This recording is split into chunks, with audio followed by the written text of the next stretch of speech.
Fortunes will be made. Gold soars to $11,250 per ounce, and silver explodes past $375 per ounce. Western economics do not have the capacity to generate enough tax revenue or GDP growth to repay the existing levels of debt. No government has the guts to cut spending to the degree necessary to radically pare its debt. Something will give. Imbalances that exist will forcibly rebalance themselves. Gold will play the defining role in that rebalancing. Gold has always played a leading role in the debasement, rebasement of currencies, even our U.S. dollar. Western governments today have no real interest in digging themselves out from the abyss they've thrown their citizens into, despite lip service to the contrary.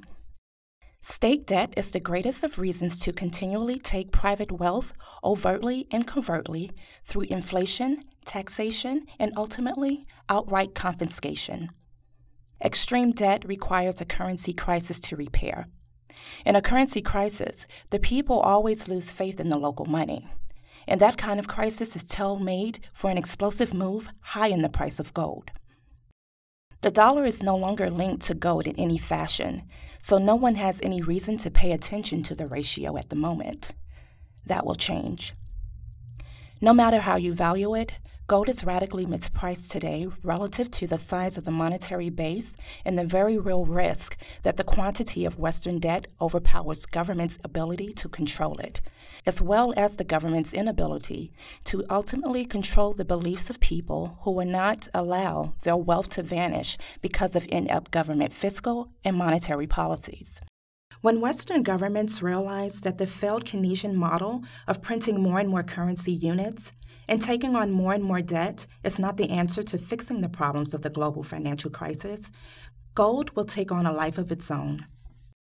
Gold has come down a lot, as you already know, and the risk remains that gold prices could lower amid global volatility at the moment, which is driving the dollar higher. Gold and the dollar move inversely. But at this stage of the central banking game, gold is an absolutely necessary insurance policy in your portfolio. This year we'll see Western governments continue to make a series of monetary and fiscal moves that will assure a necessary reckoning in the not-too-distant offing, a reckoning that would unleash the true value of gold. Until next time, stay sovereign.